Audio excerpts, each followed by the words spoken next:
जय हिंद। आप लोगों का हार्दिक स्वागत है मेरे इस यूट्यूब चैनल पे।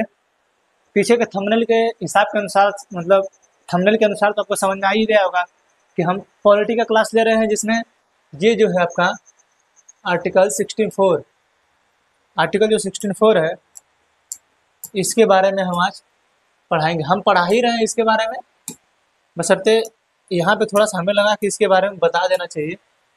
ठीक है, आरक्षण जो है, जो सेवाओं में आरक्षण दिया जा रहा है, जिसको लोग लेके लोग काफ़ी परेशान है। क्या है आरक्षण? ठीक है, क्लास तो वैसे बहुत बड़ा है, लेकिन हम जो है सो कोशिश करेंगे कि आधे घंटे में 45 मिनट में इसको बता के आपको हटा दिया जाए। ठीक है, लिखा है कि भारत में सेवा में आरक्षण। सेवा का मतलब जो गवर्नमेंटेड नौकरियां हैं, जो जॉब है, सरकारी नौकरियां हैं, उसमें जो है आरक्षण कैसे हमारे भारत में दिया जा रहा है। ठीक है, अब सेवा में आरक्षण, अब उसके लिए कार्यकर आयोग बना, मंडल आयोग बना, 1992 के इंदिरा साहनी मामला हुआ, ईडब्ल्यूएस को 10% आरक्षण, फिर लिखा है SC ST OBC रिजर्वेशन। ठीक है, तो ये सब क्या है, क्यों ये सब देने का प्रावधान किया जा रहा है? ठीक है, जब हमारा भारत स्वतंत्र हुआ तो हमारे भारत में बहुत से लोग पढ़े लिखे नहीं थे। बहुत से लोगों का जो सामाजिक आधार था बहुत पिछड़ा था। तो उसमें धर्म और जाति के नाम पे तब भी बटे थे लोग, आज भी बटे हैं। तो उसमें बहुत सी जातियाँ जो पिछड़ी थी, बहुत पिछड़ी थी, बहुत पीछे थी। सिर्फ कमाती थी, खाती थी या किसी दूसरे के घर काम करती थी। बड़े बड़े से ब्राह्मण वगैरह, क्षत्रिय वगैरह लोग जो थे बड़े थे, बाकी और जो लोग थे वो लोग छोटे कास्ट में आते थे। ठीक है, तो जब हमारा संविधान बना, संविधान जब बना तो हमने आर्टिकल 14 प्रयोग किया, जिसमें हमने आर्टिकल 14 में समानता का प्रयोग किया है, विधि के समय समानता और विधि के समय समान संरक्षण। ठीक है, हमने कहा कि कानून के हिसाब से सभी लोग बराबर होंगे, लेकिन हम कानून के हिसाब से संरक्षण कुछ लोगों को दे सकते हैं। ठीक है, विधि के समय समानता और विधि के समय समान संरक्षण। आर्टिकल जो 14 है उसमें दो चीजें हैं, एक एबीडाइसी के अनुसार जो ब्रिटेन से लिया गया है, एक यूएसए वाला है जिसमें हम कुछ संरक्षण की बात कर रहे हैं। ठीक है, उसी के अनुसार जो है हमने अपने यहाँ कुछ पिछड़ी जातियों को आरक्षण देने संबंधी प्रावधान किया। हमने ये कहा कि जो कुछ लोग बड़े लेवल पे आ गए हैं, ठीक है, तो कुछ लोग ऊपर हैं और कुछ लोग थोड़ा नीचे हैं। ठीक है, तो इनको जो हम समानता की जब बात करें, थोड़ा सा इनको ऊपर लाने के लिए हम लोग कुछ छूट दे देंगे, थोड़ा सा ऊपर आ जाए। ठीक है, जैसे मान के चलिए कि ये कोई दीवार है। ठीक है, ये दीवार है लगभग 4 फीट की, 4 फीट की दीवार है। अब हो सकता है कि ऑलरेडी कुछ लोग हैं जो 4 फीट के हैं और देख ले रहे हैं, इस दीवार के उस पार देख ले रहे हैं। ठीक है, लेकिन इसमें कुछ 3 फीट के लोग हैं।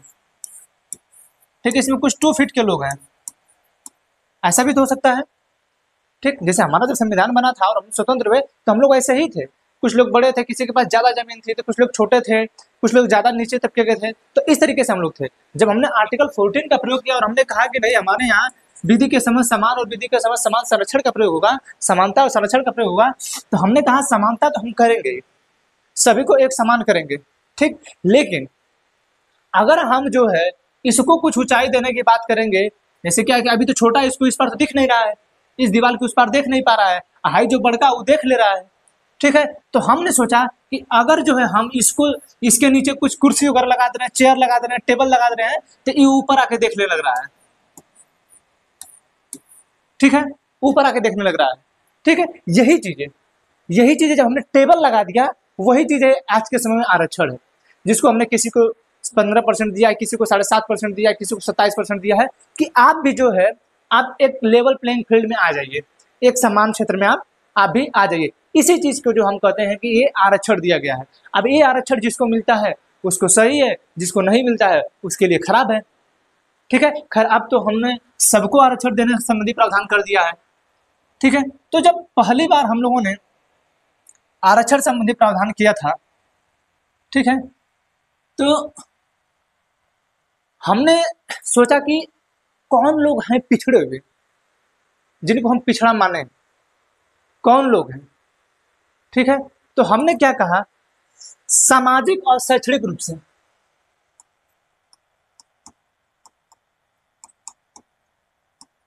सामाजिक और शैक्षणिक रूप से, शैक्षणिक रूप से जो पिछड़े होंगे,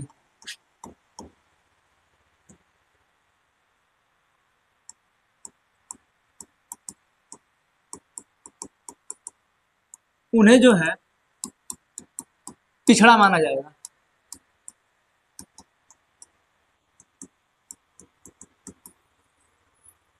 ठीक है, हमने आर्टिकल 15 पढ़ाया है। उस 15 में बताया है कि हम जो है सामाजिक और शैक्षणिक रूप से पिछड़े हुए लोगों के लिए हम विशेष प्रावधान कर सकते हैं। सामाजिक और शैक्षणिक रूप से पिछड़े हुए जो SC/ST के लोग हैं उनके लिए हम केंद्रीय विद्यालयों में आरक्षण संबंधी प्रावधान कर सकते हैं। ठीक है, तो यहाँ भी जो है सामाजिक और शैक्षणिक रूप से जो लोग पिछड़े हैं, जो लोग नीचे थे, उन्हें क्या माना गया है? जो कमजोर हैं उन्हें माना गया पिछड़ा हुआ। क्या माना गया? पिछड़ा हुआ। अब है क्या कि हम लोग आर्टिकल 16 में कहते हैं कि लोक नियोजन में समता। क्या कहते हैं? आर्टिकल 16 में कहते हैं लोक नियोजन में समान अवसर। ठीक है, आर्टिकल 16 कहता है कि लोक नियोजन में समान अवसर। क्या कहता है? लोक नियोजन में पंखा चलने के बाद भी इतने गर्मी होते हैं हमको समझ में नहीं आता है। लोक नियोजन में समान अवसर, ये आर्टिकल 16 कहता है। ठीक है, आर्टिकल 16(1) कहता है, आर्टिकल 16 जो है 16 का 1 कहता है कि राज्य की कोई भी नियुक्ति होगी या रोजगार होगा, सभी को समान अवसर मिलेगा। सभी को समान अवसर मिलेगा। ठीक है, अच्छा एक चीज आप ध्यान दे रहे हैं, आज के समय में राहुल गांधी चिल्ला रहे हैं ना कि ये जो है पिछड़े लोगों का, दलितों का जो है ये लोग सीट खा जा रहे हैं। ये सुन रहे हैं आप? क्या कह रहा है कि राज्य की कोई भी नियुक्ति या कोई भी रोजगार होगा उसमें सभी लोगों की समान भागीदारी होगी, सभी लोग समान होंगे। तो अभी आप राहुल गांधी के देखोगे तो कह रहे होंगे कि मीडिया में कितने ऐसे लोग हैं बताओ जो पिछड़े वर्ग से आते हैं, जो दलित वर्ग से आते हैं, SC/ST से आते हैं, वो कह रहे हैं कि बताइए कि जो सचिव लोग हैं, जो केंद्र सरकार में सचिव हैं, हमें बताएं कि उनका परसेंटेज कितना है। जबकि केंद्र सरकार के ही रोजगार की बात हो रही है ना, केंद्र सरकार की नौकरी की ही बात हो रही है ना, राज्य सरकार के ही नियुक्ति की बात हो रही है ना, राज्य सरकार में ही रोजगार की बात हो रही है ना। जब इन्हीं में रोजगार की बात हो रही है और हम समानता की बात कर रहे हैं, तो आप हमें दिखाएं कि कैबिनेट में कितने ऐसे सचिव हैं जो SC/ST से भी बराबरी में आते हैं, OBC से भी हैं और जनरल से भी बराबरी में आते हैं। ये चीज जो पूछ रहे हैं। ठीक है, यानी एक चीज तो राहुल गांधी ने कंफर्म किया कि हमारी जो समानता हम आर्टिकल 16(1) में कहते हैं वो अभी नहीं है। ठीक, दूसरा ये है कि राज्य की कोई भी नियुक्ति या रोजगार में समान अवसर होगा, समान अवसर होगा। आप सोचिए कि जिस दिन हमारे देश में प्राइवेटाइजेशन हो जाएगा, चाहे वो रेलवे हो, चाहे बैंक हो, ठीक है, चाहे यूनिवर्सिटियां हो, चाहे स्कूल हो, ठीक, अगर ये प्राइवेटाइजेशन हो जाएंगे तो आपको लगता है कि ये आरक्षण मिल पाएगा? क्योंकि ये जो शब्द प्रयोग किया जा रहा है ये राज्य के लिए किया जा रहा है। ये जो प्रयोग किया जा रहा है ये राज्य के लिए, और राज्य में आता कौन है? भारत की सरकार, संसद, राज्य सरकारें, विधायिका, सुप्रीम कोर्ट, नगर पालिका, एम्स, ये सब सरकार में आती हैं, ये सब राज्य में आती हैं। प्राइवेट कंपनियां राज्य में नहीं आती हैं। इसका मतलब हमारे देश में जिस दिन प्राइवेटाइजेशन हो जाएगा उस दिन हमारे देश से आरक्षण समाप्त हो जाएगा। क्यों? क्योंकि जो आज पिछड़ों को, दलितों को ये जो आरक्षण मिल रहा है ये आरक्षण नहीं मिलेगा। कब? जब ये प्राइवेटाइजेशन हो जाएगा तब इसका मतलब कि जो वर्तमान सरकार है ये तो पूंजीवाद की समर्थक है, और आने वाले समय में जिस तरीके से ये पूंजीवाद की तरफ ध्यान दे रहे हैं, हमारे देश में तो समाजवादी वाली स्थिति रहेगी नहीं। तो हमारे देश में जो आरक्षण संबंधी प्रावधान है वो खत्म हो जाएगा कि नहीं? इसी बात पे मतलब बार बार सरकार कह रही है ना कि हमें जो है बहुमत लाइए, हम कुछ ना कुछ प्रावधान करेंगे। कर रही कि नहीं सरकार? अब समझ आ रहा है? यानी राहुल गांधी काहे चिल्ला रहे हैं? राहुल गांधी इसीलिए चिल्ला रहे हैं कि जिस दिन ये राज्य की बात आर्टिकल 16(1) कहता है, आर्टिकल 16(1) कहता है कि नहीं हम राज्य जो है रोजगार और नियुक्ति में समान अवसर देगा, तो जब राज्य में रहेगा ही नहीं, अब बैंक राज्य है, रेलवे राज्य है, ये रहेगा ही नहीं तो नौकरी आप देंगे किसको? आरक्षण मिलेगा किसको? जब प्राइवेटाइजेशन हो जाएगा तो प्राइवेटाइजेशन में तो होगा नहीं है, फिर आरक्षण मिलेगा किसे? नहीं मिलेगा। इसका मतलब हम सेव करेंगे आपका आरक्षण। ये समझ आ गया? समझ आ गया? ठीक है, आर्टिकल 16(2) क्या कहता है कि राज्य कोई भी नियुक्ति करेगा या कोई भी रोजगार देगा तो उसमें धर्म, मूल, वंश, जाति, लिंग, जन्म स्थान के आधार पर कोई भेदभाव नहीं करेगा। लेकिन हमने आपको बताया था पॉजिटिव डिस्क्रिमिनेशन में कि नहीं हो सकता है आरक्षण, हो सकता है। जैसे कोई किसी का जन्म स्थान पश्चिम बंगाल में और असम में हुआ, पहाड़ी एरिया में, कोई जम्मू कश्मीर में हुआ हो, कोई उत्तराखंड में हुआ हो, कोई उत्तर प्रदेश का पहाड़ी एरिया जो गोरखपुर साइड वाला ऊपरी एरिया उधर हुआ हो, तो जो लोग पहाड़ी एरिया में हैं उनके लिए हम अलग करते हैं। दक्षिण भारत के लिए वालों के लिए अलग करते हैं, ठीक है, समझा गया, और महिला के लिए हम अलग करते हैं, ठीक है, तो अलग अलग कर रहे हैं कि नहीं, तो हम जो है पॉजिटिव डिस्क्रिमिनेशन में हम कर सकते हैं, हम पॉजिटिव डिस्क्रिमिनेशन में कर सकते हैं। ये बताइए, जिस दिन ये प्राइवेटाइजेशन हो जाएगा और राज्य रहेगा ही नहीं, तो क्या धर्म, मूल वंश, जाति, लिंग के आधार पर भेदभाव होगा कि नहीं? होगा।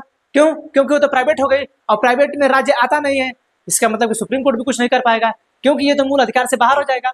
आर्टिकल 16 जो है मूल अधिकार में आता है, तो जब तक कि सरकार इसका गलत दुरुपयोग करेगी, हम तब तक उसको जो है सुप्रीम कोर्ट द्वारा लागू करवाते रहेंगे। लेकिन अगर इसको जो है प्राइवेट ले लेंगे तो हम सुप्रीम कोर्ट द्वारा इसको लागू भी नहीं करवा पाएंगे। समझा ना चीज? इसी चीज का विरोध कर रहे हैं कौन? राहुल गांधी। ठीक है, अब समझ आया कि राहुल गांधी किस चीज का विरोध कर रहे हैं? आगे समझ में? ठीक, आर्टिकल 16(3) कहता है कि संसद जो है विधि बनाकर निवास संबंधित आहर्ता को जो है एक निश्चित स्थान तक सीमित कर सकती है। यानी जैसे असम है, मणिपुर है, ये सब जो राज्य हैं, इसमें कुछ निश्चित स्थान, इसमें जो अन्य जगह के लोगों को नौकरी नहीं दी जाएगी। ठीक है, तो ये किसके पास शक्ति है? ये हमारे देश की पार्लियामेंट के पास शक्ति है। किसके पास शक्ति है? हमारे देश के संसद के पास शक्ति है कि वो जो है कुछ निश्चित स्थानों को जो है वो जो है क्या बोलते हैं कि कुछ निश्चित स्थानों को जो है वो सूचित कर सकती है कि यहाँ पे ये लोग जो है इनके अलावा कोई और अन्य जॉब नहीं ले सकता है। आर्टिकल 3 समझ में आया? अब जो है 16(3), अब आर्टिकल 16(4) है कि सेवाओं में आरक्षण, ये आर्टिकल 16(4). ठीक, अब जो है सामाजिक आर्थिक रूप से जो लोग, सामाजिक और शैक्षणिक रूप से जो पिछड़े हुए लोग हैं, हम उनको जो है आरक्षण देने की बात अब करेंगे। ठीक है, समझ आ रहा है? क्या करेंगे? आरक्षण देने संबंधी प्रावधान हम करेंगे। ठीक, इतना समझ आ गया? ठीक, आर्टिकल 16(4), ठीक है, आर्टिकल 16(4), ठीक है, सेवा में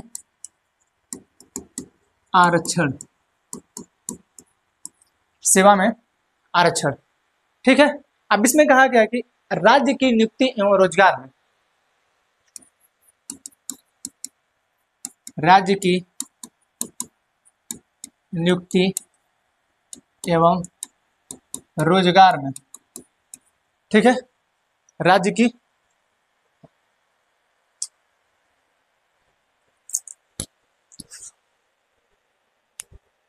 इतना गर्मी हो रहा है, राज्य की नियुक्ति एवं रोजगार में, ठीक है, हम किस चीज का प्रावधान करेंगे? आरक्षण संबंधी हम प्रावधान करेंगे। राज्य की नियुक्ति और रोजगार में आरक्षण संबंधी प्रावधान, ठीक है। एक मिनट, ठीक है, राज्य की नियुक्ति और रोजगार आरक्षण संबंधी प्रावधान किसके लिए? पिछड़े वर्ग के लिए, पिछड़े वर्ग के लिए, ठीक है, पिछड़े वर्ग के लिए। ठीक, अब आप पिछड़े वर्ग हैं कौन? अब पिछड़े वर्ग हैं कौन? तो इसके लिए 1953 में एक समिति बनाई गई, काका कालेलकर समिति, काका कालेलकर समिति। इन्होंने कहा कि जो लोग सामाजिक रूप से और शैक्षणिक रूप से पिछड़े हुए हैं, ठीक है, सामाजिक और शैक्षणिक रूप से पिछड़े हुए हैं, उनको जो है पिछड़े वर्ग में रखेंगे। किस में रखेंगे? पिछड़े वर्ग में रखेंगे। ठीक है, किस में रखेंगे? हम जो लोग सामाजिक और शैक्षणिक रूप से पिछड़े हुए हैं, ठीक है, जो लोग सामाजिक एवं शैक्षणिक रूप से पिछड़े हुए हैं, हम उन्हें किस में रखेंगे? पिछड़े वर्ग में रखेंगे। किस चीज में रखेंगे? पिछड़े वर्ग में रखेंगे। ठीक है, जब ये बात आई कि हम जो है जो सामाजिक और शैक्षणिक रूप से पिछड़े हुए हैं, हम उनको जो है किस में रखेंगे? पिछड़े वर्ग में रखेंगे। तो हुआ क्या? 1953 में इन्होंने बोला था, ये कब बोले थे? 1953 में बोले थे। ठीक है, 1955 में हमारी सरकार ने SC और ST को जो है ज्यादा पिछड़ा हुआ माना। ठीक है, ज्यादा पिछड़ा हुआ माना। ठीक, किनको पिछड़ा हुआ? जैसे अब एक बार हर समय संशोधन तो करना है। ठीक है, अब जो है सरकार को लगा, जैसे सामाजिक और शैक्षणिक रूप से जो पिछड़े हुए लोग हैं, काका कालेलकर समिति के अनुसार ठीक है, वो जो है पिछड़े वर्ग में आएंगे। ठीक, तो एससी और एसटी, शेड्यूल कास्ट और शेड्यूल ट्राइब, इनको जो है ज्यादा पिछड़ा हुआ माना गया। क्या हुआ, इनके पिछड़े में भी पिछड़ा माना गया। क्या माना गया इनको, पिछड़े में भी पिछड़ा इनको, ठीक है, पिछड़े में भी पिछड़ा इनको माना गया। पिछड़े तो वही हैं, ठीक, जैसे ओबीसी है, अदर बैकवर्ड क्लास, उससे भी निचले स्तर पे ये आ गए। ठीक, तो पिछड़े में पिछड़ा किसको माना गया, एससी और एसटी को। जब एससी और एसटी को पिछड़े में पिछड़ा माना गया तो उस समय इनके लिए कर दिया गया 22.5% आरक्षण का प्रावधान।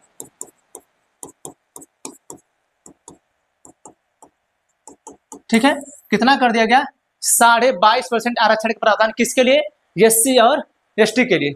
किसके लिए, एससी और एसटी के लिए। ठीक है, जब एससी और एसटी के लिए 22.5% जो है आरक्षण का प्रावधान कर दिया गया, कब, 1955 में। ये कौन है, पिछड़ों में पिछड़ा है, पिछड़ों में पिछड़ा है। अब ज्ञात करना था पिछड़ों की संख्या, क्योंकि हमें तो एक लेवल प्लेइंग फील्ड में लाना था ना। हम देख रहे थे कि जो लोग ज्यादा पिछड़े हैं उनका हमने थोड़ा सा उनको ऊपर लाया, लेकिन उन जो पिछड़े में पिछड़े थे, तो जो पिछड़े शब्द का प्रयोग पहली बार हो रहा है, उन लोगों की गिनती कैसे होगी, उन लोगों को भी तो हमको लाना है। ठीक है, क्योंकि हम सबको, जैसे हम अभी बताएं कि कोई 4 फुट है, कोई 3 फुट है, कोई 2 फुट है, तो 4 फुट वाला तो ऊपर है। अब जो 2 फुट वाला, उसको जो हमने 22% आरक्षण दे दिया, लेकिन जो पिछड़ों में 3 फुट वाला, हम उसको नहीं दे पा रहे हैं। ठीक है, अब हमने उसके लिए प्रावधान किया, पहली बार कब काका कलेलकर समिति बना, 1953 में। इनकी समिति को स्वीकार ही नहीं किया गया, इनकी समिति को स्वीकार ही नहीं किया गया। अब क्या किया गया, फिर बनाया गया एक समिति, बीपी मंडल,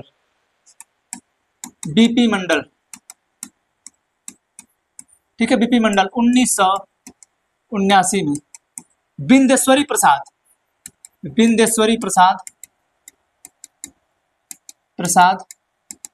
मंडल, ठीक है, बिंदेश्वरी प्रसाद मंडल फिर बनाया गया। और इनसे कहा गया कि भैया आप बताइए तो कि पिछड़ा वर्तमान में है क्या। जो लोग सामाजिक और शैक्षणिक रूप से पिछड़े हुए हैं वो तो पिछड़े हैं, पिछड़े में पिछड़ा है। ठीक है, अब पिछड़ा क्या है, कि उन्होंने कहा भैया हम जो देखिए हम जो आधार देंगे वो 3 प्रकार का आधार देंगे, आर्थिक, सामाजिक एवं शैक्षणिक। ठीक है, इन तीनों का जो आधार होगा हम इसे मानेंगे पिछड़ा वर्ग। अभी तक तो हमने पिछड़े में पिछड़ा माना था एससी एसटी को। ठीक है, अब हमने पिछड़ा वर्ग के लिए जब प्रावधान स्टार्ट किया तो हमने बनाया बीपी मंडल, बिंदेश्वरी प्रसाद मंडल। ठीक है, कि हम आर्थिक, सामाजिक और शैक्षणिक ये तीनों मिलाएंगे तब सामाजिक और शैक्षणिक रूप से पिछड़ा होगा तभी एससी एसटी में आएगा। अगर वो सामाजिक और शैक्षणिक रूप से पिछड़ा हुआ नहीं तो एससी एसटी में नहीं आएगा, दोनों में होना चाहिए। ठीक है, और पिछड़ा वर्ग के लिए क्या किस चीज का प्रयोग किया गया, पिछड़ा वर्ग के लिए आर्थिक भी हो, सामाजिक भी हो और शैक्षणिक भी हो। ठीक है, एससी एसटी के लिए आर्थिक शब्द का प्रयोग नहीं किया गया। ठीक है, वो सामाजिक और शैक्षणिक है।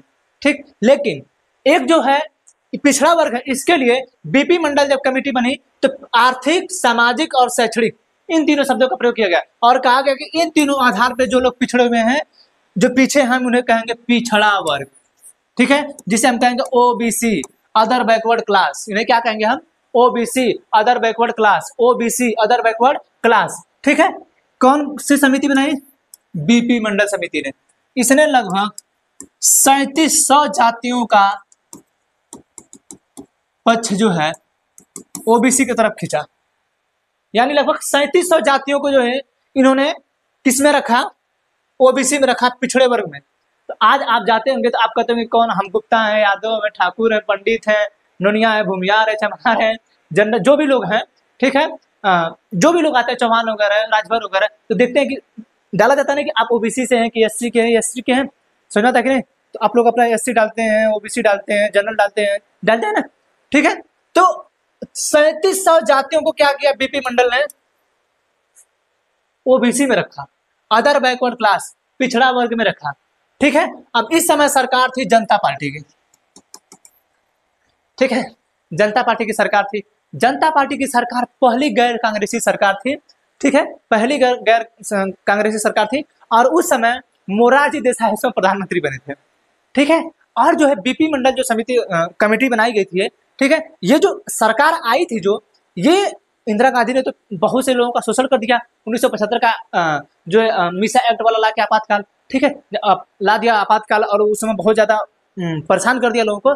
तो ये जो सरकार, जनता पार्टी की सरकार आई थी ना, इन्होंने कहा था कि हम पिछड़े वर्ग का जो है प्रतिनिधित्व करेंगे, पिछड़े वर्ग का जो है प्रतिनिधित्व हम करेंगे, SC ST का प्रतिनिधित्व हम करेंगे। उसी आधार पे जो है ये सरकार में आई थी, 1977 में आई थी, और इन्होंने एक मंडल का आयोग, BP मंडल जो है, इस आयोग का गठन किया, जिसे कब गठन किया गया, 1979 में। और इसे सौंपा गया कि भैया बताइए कि कौन लोग पिछड़े हैं, क्योंकि हमने तो SC ST के लिए जो पिछड़े हैं उनके लिए तो प्रावधान हो चुका है, पिछड़े कौन है।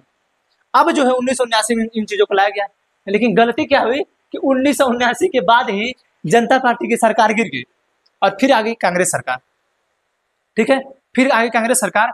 और इसने जो है, जो BP मंडल है, इसने कहा था कि हम जो है 27% आरक्षण की बात कर रहे हैं, किसके लिए बात कर रहे हैं, OBC के लिए। कितना? 27% आरक्षण। कितने की बात कर रहे हैं? 27% आरक्षण की बात कर रहे हैं। कब? ये 1979 में, जब BP मंडल कमेटी बनी थी तब, ठीक है, जब BP मंडल कमेटी बनी थी तब। अब जो है सरकार हट गई, ठीक है, सरकार हट गई, फिर मामला, फिर इंदिरा गांधी की सरकार बन गई, ठीक है, इंदिरा गांधी की सरकार बन गई, इंदिरा गांधी चलती रही, ठीक, इस तरह चलती रही। फिर विवाद हुआ 1984-85 में, फिर हमारे देश के प्रधानमंत्री बने वो राजीव गांधी, ठीक है, क्योंकि इनके BP जो है मोरारजी देसाई के बाद इंदिरा गांधी प्रधानमंत्री बने, उनको जो 1984 में मार दिया गया, ठीक है। तो 1984-85 में जब उनको मार दिया गया, तो उस समय प्रधानमंत्री बना कौन? राजीव गांधी, ठीक है। राजीव गांधी जब प्रधानमंत्री बने, तो उस समय उनके समय में घोटाला हो गया, बोफोर्स घोटाला हो गया, और उनके वित्त मंत्री थे BP सिंह, विश्वनाथ प्रताप, यहाँ बिंदेश्वरी प्रसाद मंडल है, वो है BP विश्वनाथ प्रताप सिंह। उस समय क्या थे? वो थे वित्त मंत्री वहां पे, ठीक है, वित्त मंत्री थे। अब जो है कि राजीव गांधी और BP सिंह के बीच जो है विवाद हो गया। अब BP सिंह जो है जनता पार्टी के समर्थन में आ गए, ठीक है, और उन्होंने कहा कि देखिए, बोफोर्स घोटाले में राजीव गांधी का बहुत बड़ा हाथ है, इन्होंने बोफोर्स घोटाला किया है, ठीक है, घोटाला किया है। BP सिंह और हरियाणा के एक थे व्यक्ति चौधरी देवीलाल, ठीक है, इन दोनों लोगों ने मिलके अब जो है प्रधानमंत्री का पद जो है फिर इन्होंने ले लिया। कब? 1989 के करीब, 1989 के करीब इन्होंने फिर प्रधानमंत्री BP सिंह बन गए, ठीक है। BP सिंह जब प्रधानमंत्री बन गए, उसी समय चौधरी देवीलाल का लड़का था दुष्यंत चौटाला जो है कई घोटालों में फंस गया। अब हुआ क्या कि BP सिंह ने चौधरी देवीलाल से कहा कि देवीलाल, अपने बच्चों को कहिए कि थोड़ा सा बाहर निकले, राजनीति से बाहर चले जाए। लेकिन चौधरी देवीलाल ने कहा कि क्यों बाहर निकले? तो उन्होंने कहा, अरे भाई, बात भ्रष्टाचार की है। तो चौधरी देवीलाल ने कहा कि तुम ज्यादा दूध के धुले हुए लग रहे हो, तुम जब बोफोर्स घोटाला राजीव गांधी के सरकार में हुआ था, तो उस समय वित्त मंत्री थे, तो आधा बोफोर्स जो पैसा तुम्हारे खाता में गया है, और जो आधा पैसा है राजीव गांधी के खाता में गया है। अब हम इसके लिए रामलीला मैदान में हल्ला मचाएंगे। कुछ सूझा ही नहीं। कहा, अब चौधरी देवीलाल ने कहा, हम पिछड़ों का जो है प्रतिनिधित्व करेंगे। अब हुआ क्या? BP सिंह ने तुरंत कहा कि देखिए भैया, ये जो BP मंडल है ना, जो कमेटी में थी, इसका तुरंत जो है इसको लागू करो। और 1990 में OBC के लिए 27% आरक्षण लागू कर दिया गया। कब? 1990 में। यानी BP मंडल की जो कमेटी है कब लागू हो गई? 1990 में, ठीक है, समझा रहा है? कब लागू हो गई? 1990 में। और तब से जो है OBC अदर बैकवर्ड क्लास वाले लोगों को क्या मिलने लगा? आरक्षण मिलने लगा। कितना? 27%। कितना मिलने लगा? आरक्षण मिलने लगा 27%, ठीक है, 27% आरक्षण मिलने लगा। कब से? 1990 से। कौन समिति थी? BP मंडल समिति, बिंदेश्वरी प्रसाद थी। विश्वनाथ प्रताप सिंह वो अलग है, BP मंडल अलग है, ठीक है, जिसे हम लोग मंडल आयोग के नाम से भी जानते हैं, ठीक है। अब हुआ क्या? अब विवाद उत्पन्न हुआ, ठीक है। जब 1990 में ये मामला गया, ठीक है, 27% आरक्षण, तो हो गया कितना? 27% आरक्षण ये है। और जो है SC और ST के लिए कितना था? 22.5% आरक्षण था, ठीक। अब OBC के लिए मिला कितना हो गया? ये था आपका 27%, ठीक, ये हो गया 49.5%। कितना है? 49.5%। अब रहा नहीं गया, ठीक है। अब फिर प्रधानमंत्री बदले, और PV नरसिम्हा राव जो है 1991 में प्रधानमंत्री भारत के बने, ठीक है, प्रधानमंत्री भारत के बने, ठीक है। अब 49.5% जो आरक्षण है ये तो बन गया, ठीक है। अब जब 49.5% आरक्षण बना, अब जो है विवाद होने लगा। जब विवाद होने लगा और ये 49.5% आरक्षण की बात हुई, तो चले गए लोग सुप्रीम कोर्ट, ठीक है, कि किस आधार पे जो है 27% ओबीसी को आरक्षण दिया गया है। ठीक है, किस आधार पे जो है 27% जो है ओबीसी को आरक्षण दिया गया है। ठीक है, अब जो है 1993 में इंदिरा साहनीवाद, यहाँ पे देखिए ना, देखिए 1992 में, ठीक है, 1992 में इंदिरा साहनीवाद केस आया। इंदिरा साहनीवाद केस आया। ठीक है, ये मामला गया सुप्रीम कोर्ट में। कहाँ गया मामला? चला गया सुप्रीम कोर्ट में।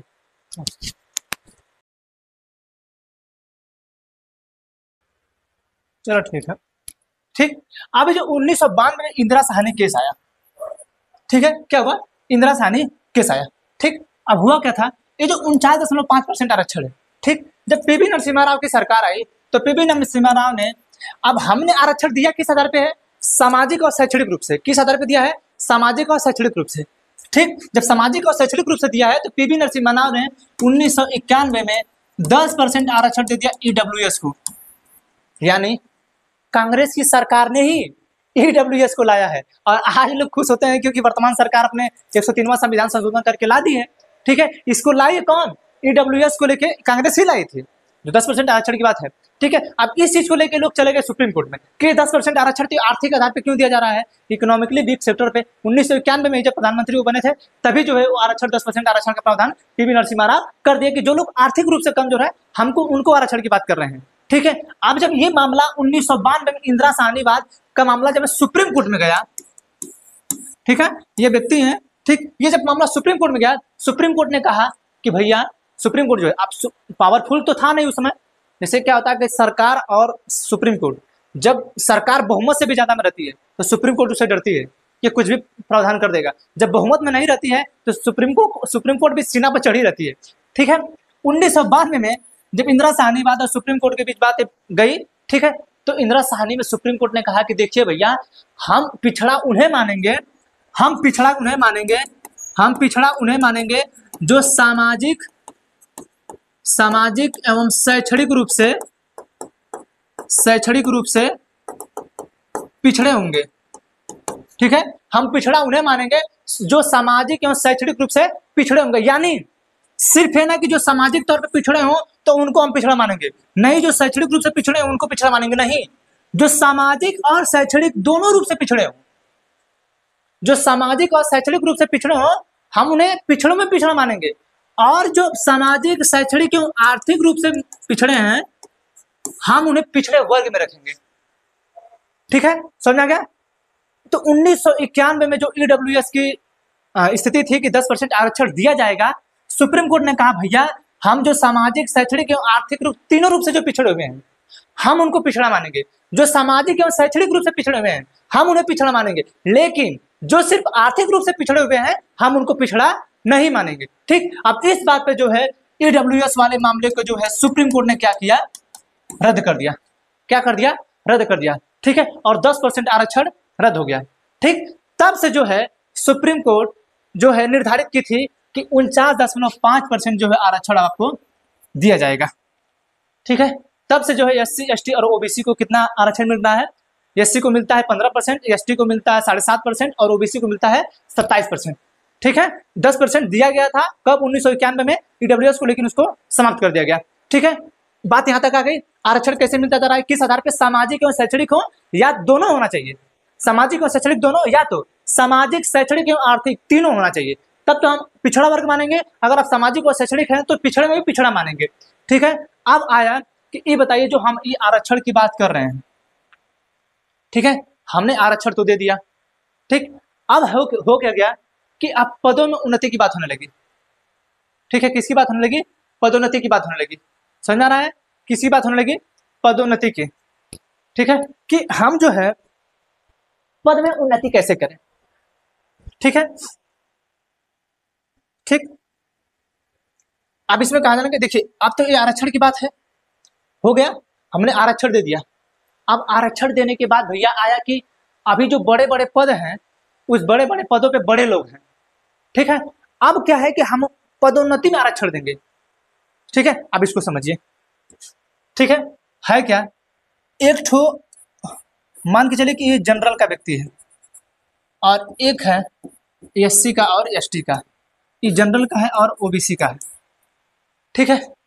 ये भी 2010 में किसी पद पे हुआ और ये भी 2010 में किसी पद पे हुआ, ठीक है। पदोन्नति में आरक्षण की बात हो रही है, ठीक है।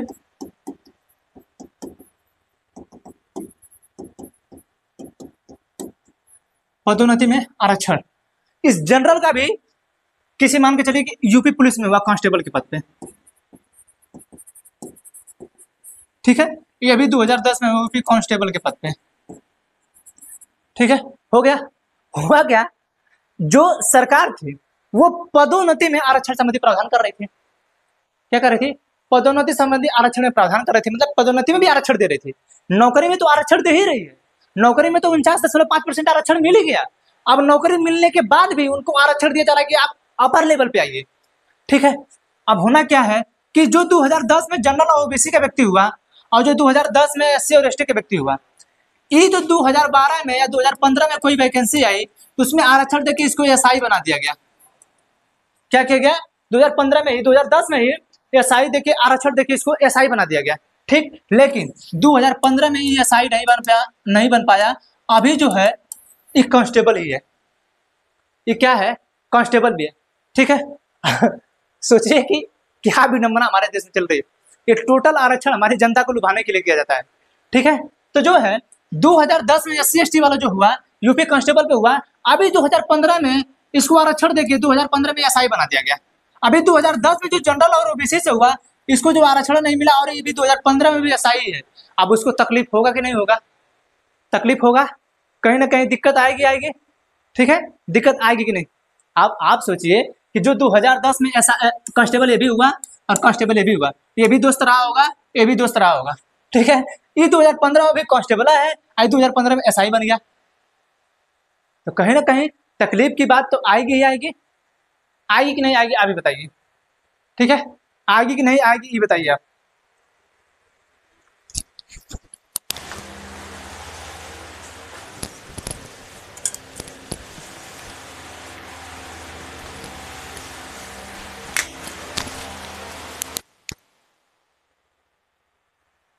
आएगी कि नहीं आएगी ये बताइए, बताइए आएगी कि नहीं? हाँ? दिक्कत में होगा कि नहीं? अरे 2010 में जो कोई कांस्टेबल बना और 2000 यहाँ पे 10 में यो बना, एससी एसटी में 2015 में एसआई बन गया और इहो वाला जो है एसआई नहीं बना, तो दिक्कत होगी। अब समस्या होगी, ठीक है। जब समस्या होगी तो कहीं ना कहीं दिक्कत होगी, ठीक है। अब क्या किया कि उच्चतम न्यायालय ने ये जो आरक्षण दिया गया, ये जो है, ठीक है, ये जो आरक्षण संबंधी प्रावधान किया गया उच्चतम न्यायालय ने इसको असंवैधानिक घोषित कर दिया।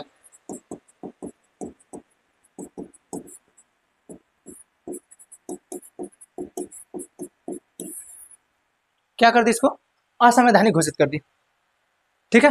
समझ आ रहा है? सुप्रीम कोर्ट ने कहा भैया नहीं, ऐसा नहीं होना चाहिए। हम नौकरियों में आरक्षण संबंधी प्रावधान तो कर ही रहे हैं, ठीक है। नौकरियों में हम आरक्षण संबंधी प्रावधान तो कर ही रहे हैं। अब ये पदोन्नति में आरक्षण संबंधी प्रावधान कहाँ से आ गया? हाँ, पदोन्नति में आरक्षण संबंधी क्या हुआ?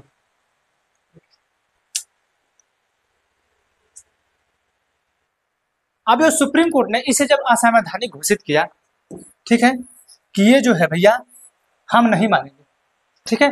तो उसी समय सुप्रीम कोर्ट ने कहा भैया जो आरक्षण की सीमा है ना,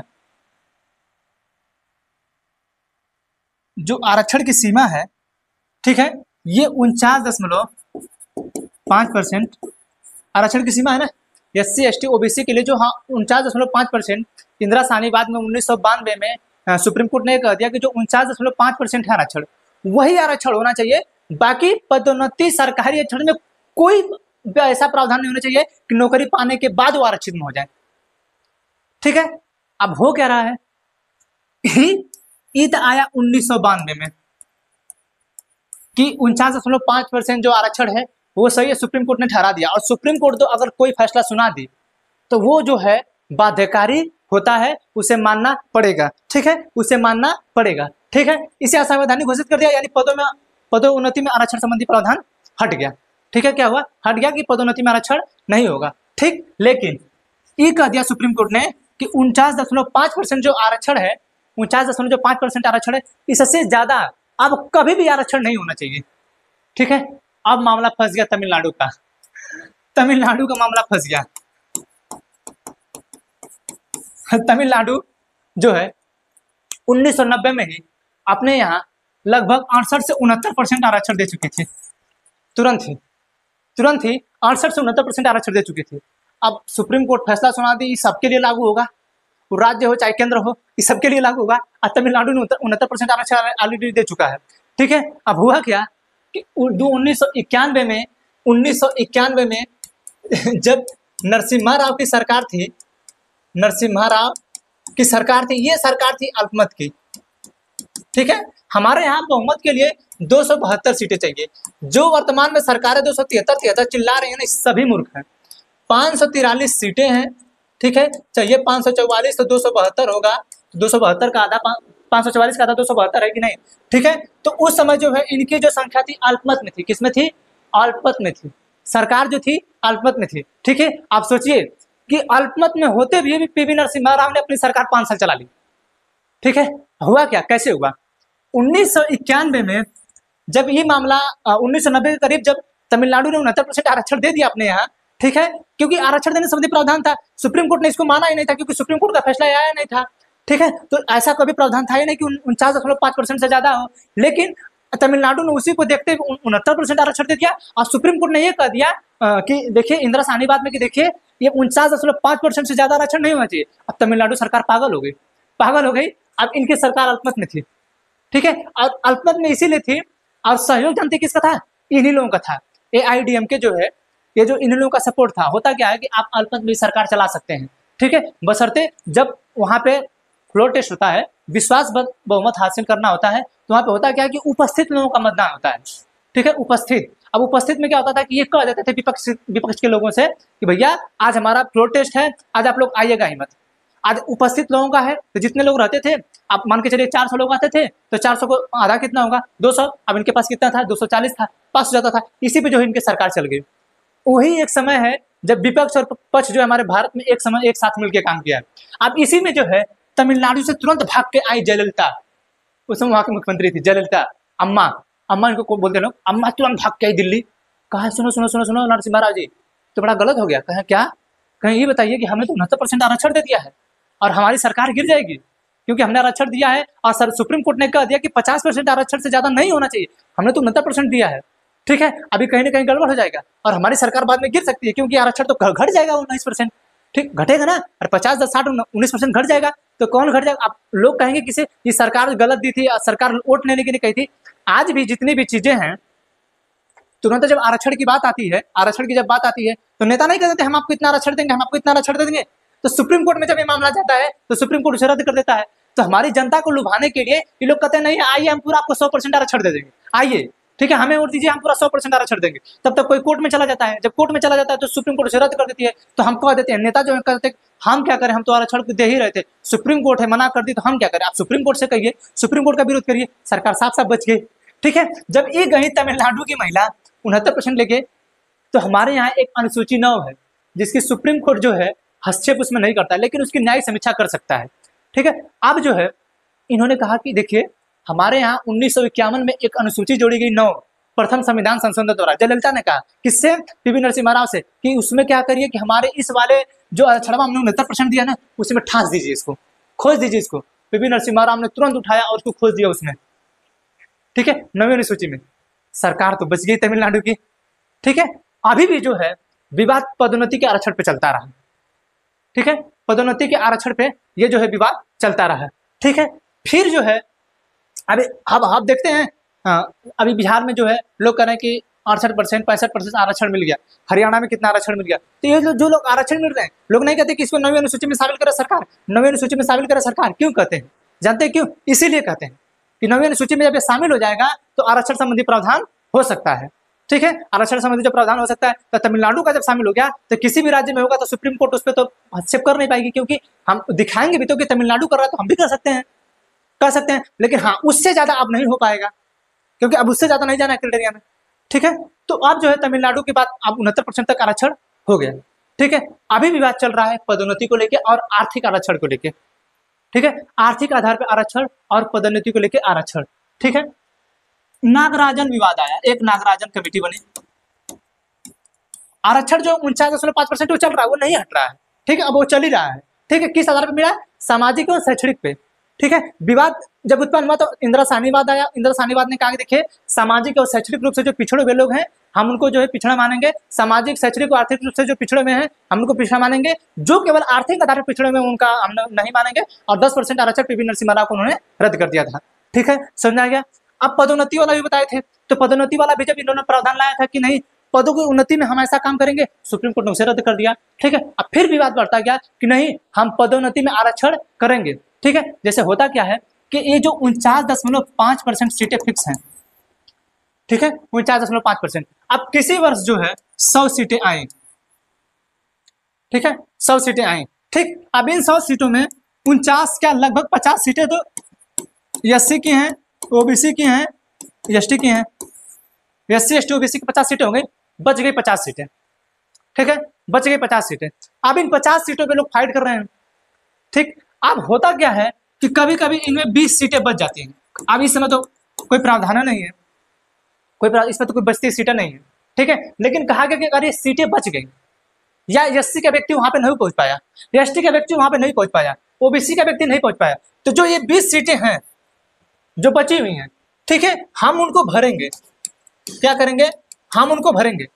ठीक है, मामला फिर यहाँ अटका। तो भैया ये जो बच रहा है सीटें हम इनको भरेंगे। सुप्रीम कोर्ट ने कहा नहीं भैया, हाँ ठीक है आप भरिए, लेकिन ये जो 20 सीटें बची, ठीक है, जो 20 सीटें बची हैं इसका भी 50% होना चाहिए आरक्षण। नहीं कि पूरा 100 का 100% कर दे और एससी एसटी के लिए दे दे, नहीं, इसका भी 50% आरक्षण होना चाहिए। ठीक है, समझ में आ गया? समझ आ गया? ठीक है, तो हमारे यहाँ जो आरक्षण दिया जाता है वो नौकरियों का उसी समय का वर्तमान का 50% दिया जाता है। यानी एक वर्ष में अगर किसी वैकेंसी में 800 पोस्ट आया, 800 पोस्ट, तो 400 पोस्ट जो है ये एससी का है, एसटी का है, ओबीसी का है। ठीक है, 400 पोस्ट पे सभी लोग जनरल, एससी एसटी ओबीसी सभी लोग लड़ेंगे।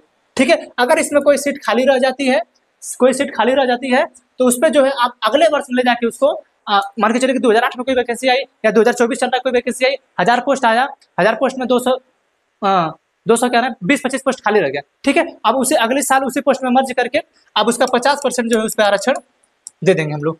ठीक है, ये मामला चलता रहा। ठीक है, नागराजन मामला आया। ठीक है, नागराजन मामले में अभी पदोन्नति के आरक्षण में विवाद चल ही रहा है। ठीक है, आज भी चल रहा है। नागराजन मामले में विवाद आया। इसने कहा भैया हम पदोन्नति में आरक्षण तभी देंगे जब आप नौकरी पा लिए हो। ठीक है, नौकरी पा लिए हो। ठीक, नौकरी पा लिए हो और नौकरी पाने के बाद भी आप पिछड़े हो। क्या हो?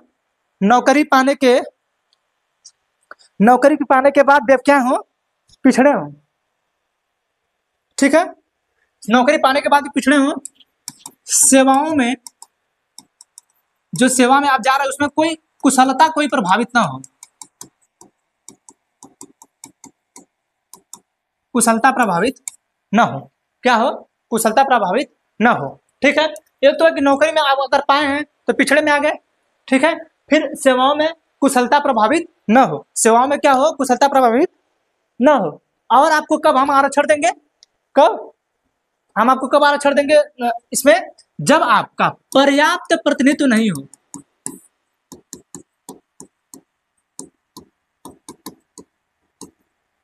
ठीक है, हम तब आपको जो है नौकरी में तो आरक्षण हमने दे दिया है।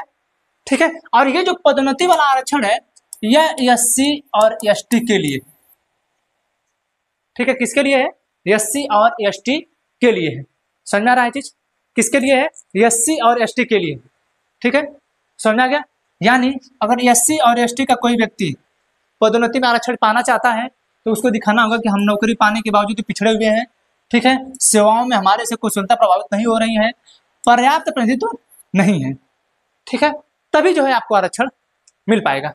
समझ आ गया? तो जो है पदोन्नति में भी प्रोन्नति होती है और ये किसके लिए है? एससी और एसटी के लिए। ओबीसी और जनरल के लिए नहीं है। समझ आ गया इतना चीज? समझा गया?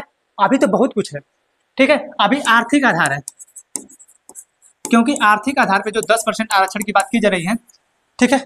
अब जो है आज के लिए इतना ही। समझ में आ गया? पदोन्नति में आरक्षण समझ में आ गया, ठीक है। हमारे देश के सामाजिक शैक्षणिक लोगों को आरक्षण मिल गया, ठीक है। उसी पे बात चल रहा है, सुप्रीम कोर्ट जब से सुनाई फैसला तब से बातें चल रही हैं, ठीक है। अब जो है हम लोगों को 103वां संविधान संशोधन करके हम लोगों को जो है आरक्षण दिया गया है, ठीक है, 10%। अब ये कैसे मिला? और ओबीसी को जो हमने पिछड़ा वर्ग माना है, उसमें भी पिछड़ा ओबीसी वालों को, पिछड़ा में क्रिमिनल और नॉन क्रिमिनल के लोग आते हैं, अब उनके लिए पिछड़े वर्ग आयोग का गठन किया गया है, ठीक है। तो ये सब जो चीजें बताएंगे हम अगले क्लास में बताएंगे। आज के लिए इतना ही, बहुत ज्यादा गर्मी हो रही है हमें भी, ठीक है। तो आज के लिए इतना ही, मिलेंगे अगले क्लास में। ये पार्ट फर्स्ट हो गया, पार्ट सेकंड हम बना के आप लोगों को बता देंगे, ठीक है, कि कैसे आरक्षण मिलता है, ठीक है। आज के लिए इतना ही। हमें आशा है कि हमने जितना आपको बताया है समझ में आया होगा, ठीक है। मिलेंगे अगले क्लास में, तब तक के लिए जय हिंद।